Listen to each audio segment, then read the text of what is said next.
Ah, les pauvres trolls sont fâchés. Imagine, j'arrive à 8000 magnifiques personnes qui ont pris le temps de venir s'abonner à ma chaîne. Merci beaucoup, premièrement. Mais regarde le petit problème en bas.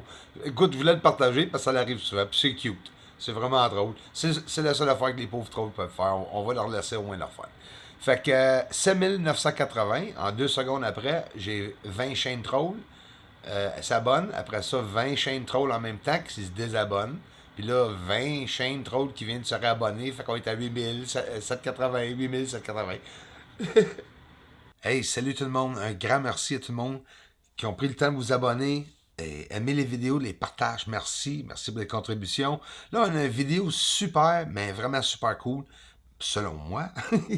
Les nuages avec radiation ou effet chimique, une réaction chimique qui se produit. On va parler un peu, sans trop parler en détail de l'ozone, mais c'est un problème. Hein? Puis, ben, regarde, un beau petit chemtrail, parce qu'on va parler de ça aussi après. On va aller voir un chemtrail qui a une réaction de gaz chimique, une radiation émise par cette nuage que vous allez voir. Ça, c'est 1 heure qui vient de passer en passant. C'est ce nuage-là dont je vous parle.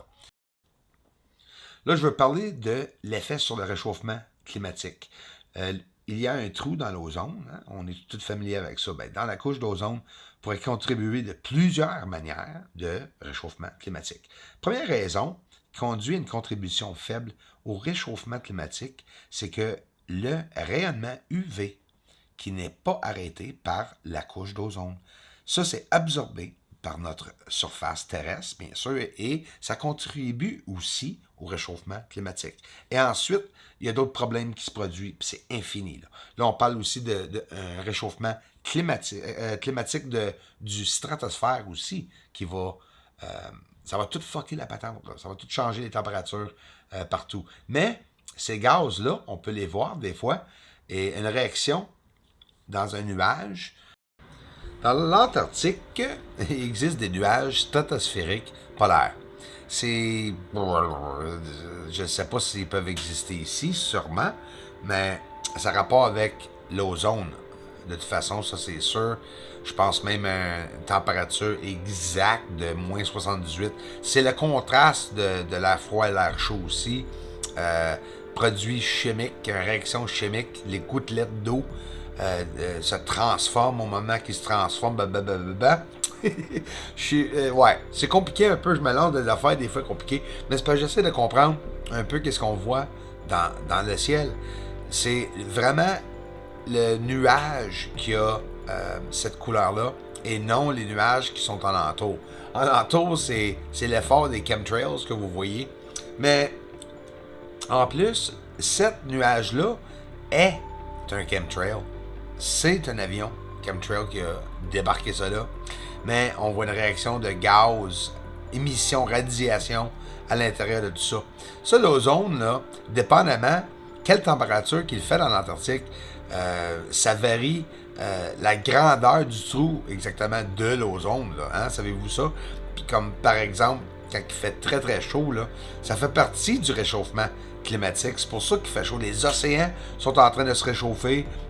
Et c'est sûr que l'air aussi alentour de la Terre va se réchauffer. Ça, c'est une image simple à la NASA d'une explication genre, j'imagine, hein?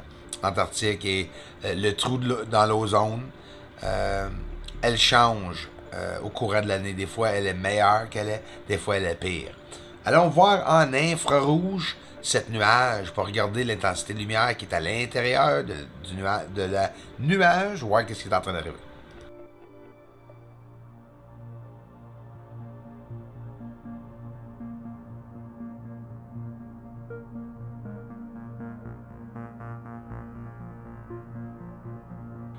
C'est pas des couleurs additionnées ni trop de saturation.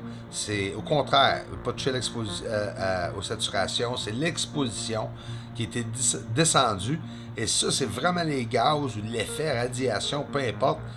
Nuages stratosphériques, on dirait que c'est le même effet, mais même si on n'est pas dans le polaire, là, on n'est pas dans l'Antarctique, regarde les gaz, regarde ça, la lumière, l'intensité. Dans un chemtrail, Et là, pour la première fois, je peux dire que je l'ai capté avec l'appareil caméra infrarouge. Nous sommes avec l'infrarouge là aussi. Là. Le Night Vision, là, nous regardons de jour avec l'exposition descendue. Aucun truquerie. Regarde les couleurs là-dedans.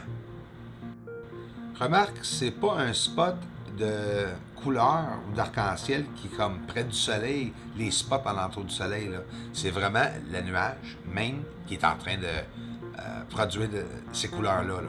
C'est un gaz à l'intérieur. Puis en plus que ce soit un chemtrail, là, à un moment donné, là, vous voyez dans la vidéo, là, en regardant, c'est pareil comme si c'était une boucane d'avion qui est en train de se produire dans le centre, une fumée grise.